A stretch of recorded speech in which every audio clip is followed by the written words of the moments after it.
So let's start off by pointing out Zepeda is a southpaw, Roach is an orthodox fighter, so there is always that possibility of a head clash changing the direction of this fight. And I will make this very clear.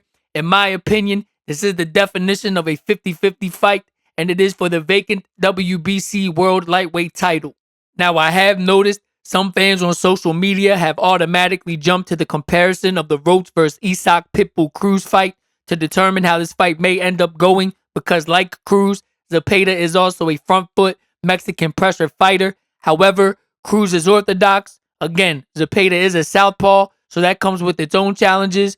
But also, there's a clear difference in the type of pressure that both fighters apply, and it's not crazy to say that there's also a difference of levels between them, with Zepeda being the sharper, more well-rounded and seasoned fighter of the two. And stylistically, the biggest difference that I see is Cruz is a little more selective about where he's throwing his punches, and he tends to sit down on them more, so that gives his opponent a little more time to think and time their counters, whereas Zepeda, even though with an almost 82% knockout rate, with most of them occurring in the first half of the fight, he isn't exactly known for that one-punch knockout power that Cruz is with his 64% knockout rate.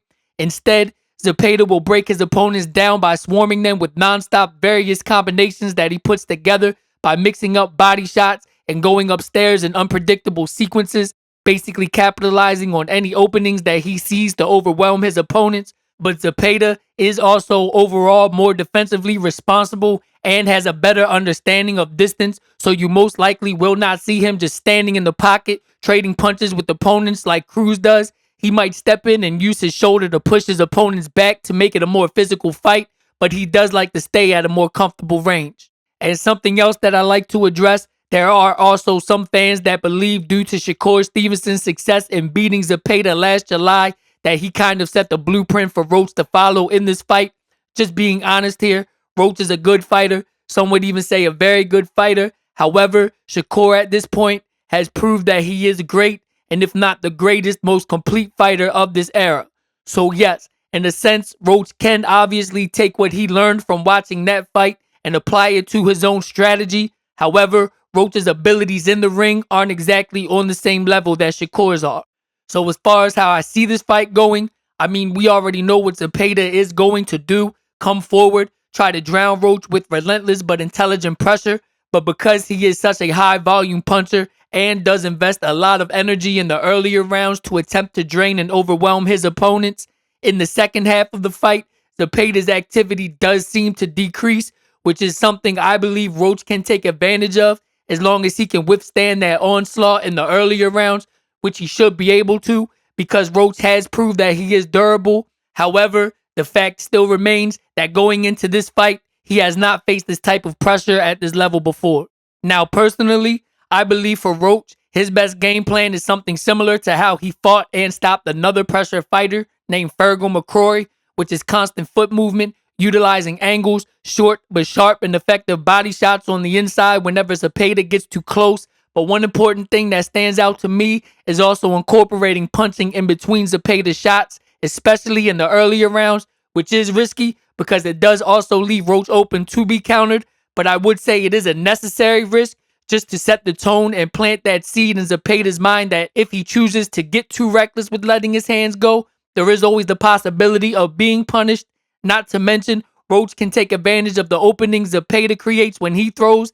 An example of this would be when Tevin Farmer dropped Zepeda in the 4th round of their first fight with a perfectly timed left cross after Zepeda threw his jab. And with Roach's accurate timing for countering opponents, if he chooses to focus on making that statement early in the fight, it could provide him with a slight edge mentally because, again, everyone already knows what to expect from Zepeda, whereas with Roach, not having faced this level of relentless pressure before, he not only needs to keep Zepeda humble with his power, but also needs to keep Zepeda cautious and respectful of the return fire coming back at him.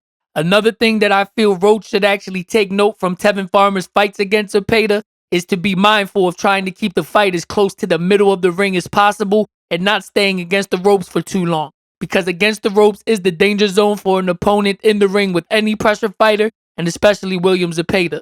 Now for the bettors, again, this is the definition of a 50-50 fight, so it really depends on how you see the fight going. I mean, for me, I would say the safest bet would be the over, maybe even the distance. However, with Zepeda having that almost 82% knockout rate, and this being the first time Roach has faced this type of pressure at this level before, it's not impossible for Zepeda to be too much for Roach and even get the stoppage. Then on the other hand, with the possibility of Zepeda's activity starting to decrease, and some would even say him gassing out in the later rounds of some of his previous fights, there is also the possibility of Roach taking control of the fight in the second half and getting the stoppage or knockout, even though he does only have a 40% knockout rate. Either way, if Roach does end up being only the second out of 33 opponents to connect the pieces, solve this puzzle, and win decisively, there is a good chance that it could push him to a higher level in the current lightweight division, basically turning the page for him after his recent back-to-back draws against Gervonta Tank Davis and Isaac Pitbull Cruz. And with that said, if this video has helped you or entertained you in any way, please leave a like, maybe comment if you have any input, or even consider subscribing. I do appreciate any support. Inside Out Boxing, always respect the unknown, and I'm out.